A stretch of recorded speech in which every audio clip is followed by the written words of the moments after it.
പത്തനംതിട്ട തിരുവല്ലയിലെ 4ാം ക്ലാസ്സുകാരിയെ സമീപത്തുള്ള ഒരു ഓട്ടോറിക്ഷയിലാണ് മാതാപിതാക്കൾ സ്കൂളിലേക്ക് പറഞ്ഞയച്ചിരുന്നത്. ഈ ഓട്ടോറിക്ഷ ഡ്രൈവറെ വിശ്വസിച്ച് മറ്റ് ചില കുട്ടികളെയും ഇതേ ഓട്ടോറിക്ഷയിലായിരുന്നു സ്കൂളിൽ വിട്ടിരുന്നത്.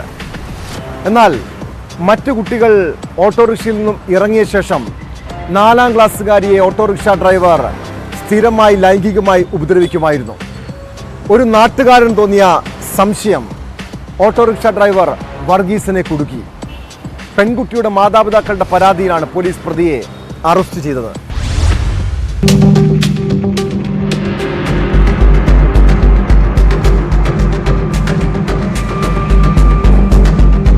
ലൈംഗിക അതിക്രമത്തിനിരയായ കുട്ടി കഴിഞ്ഞ 1 വർഷമായി പ്രതിയുടെ ഓട്ടോറിക്ഷയിലാണ് സ്കൂളിൽ പോയിരുന്നത്. സ്കൂളിൽ നിന്നും തിരികെ വീട്ടിലേക്ക് വരുമ്പോൾ മറ്റു കുട്ടികൾ വാഹനത്തിൽ നിന്ന് ഇറങ്ങിയ ശേഷം വിജനമായ സ്ഥലങ്ങളിൽ വെച്ചാണ് വർഗീസ് കുട്ടിക്ക് നേരെ ലൈംഗിക അതിക്രമം നടത്തിയിരുന്നത്.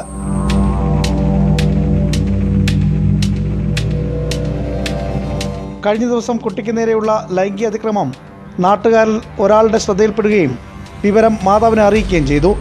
തുടർന്ന് മാതാവ് പോലീസ് നൽകിയ പരാതിയിലാണ് പ്രതിയെ പിടികൂടിയത്.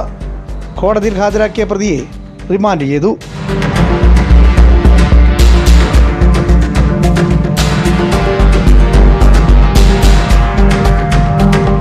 ന്യൂസ് 18 പത്തനംതിട്ട.